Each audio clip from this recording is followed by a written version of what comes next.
సత్య వాళ్ళ అన్నయ్య, వాళ్ళ నాన్న అయితే సేటు దగ్గరికి వచ్చి అప్పు అడుగుతూ ఉంటారు. ఇంతలో అక్కడ ఉన్న సేటయితే మీకు అప్పు ఇవ్వడం కుదరదు అని చెప్పేసైతే అంటూ ఉంటాడు. ఆ మాటలు వినగానే అక్కడ ఉన్న సత్య వాళ్ళ నాన్న అయితే ఎందుకు కుదరదు అని చెప్పేసైతే అడుగుతూ ఉంటాడు. ఆ మాటలు వినగానే అక్కడ ఉన్న సేటయితే మీకు ఇదివరకే అప్పు ఇచ్చాను. ఇప్పుడు ఇవ్వడం కుదరదు. అప్పుడు 20,00,000 ఇచ్చాను. మళ్ళీ ఇప్పుడు 10,00,000 అంటే నా వల్ల కాదు అని చెప్పేసైతే అంటూ ఉంటాడు. అయినా మీ దగ్గర హామీ పెట్టడానికి ఏముంది? ఆ ఇల్లు తప్ప అని చెప్పేసైతే అంటూ ఉంటాడు.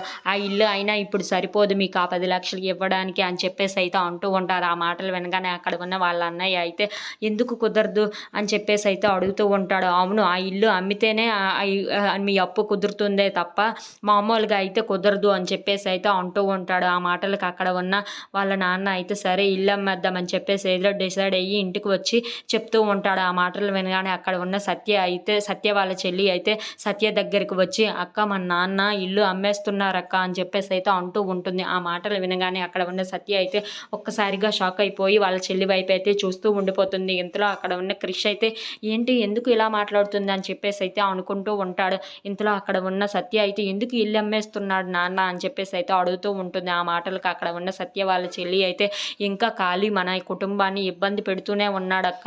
ఇప్పుడు వాడు ఇచ్చిన అప్పును కానీ ఇవ్వకపోతే ఏం చేస్తానో నాకే తెలియదు అని చెప్పేసి అయితే బెదిరిస్తున్నాడక్క. ఇప్పుడు ఏం చెయ్యాలో తెలియక నాన్న అయితే ఆ ఇల్లును అమ్మేస్తున్నాడు అని చెప్పేసి అయితే అంటూ ఉంటుంది.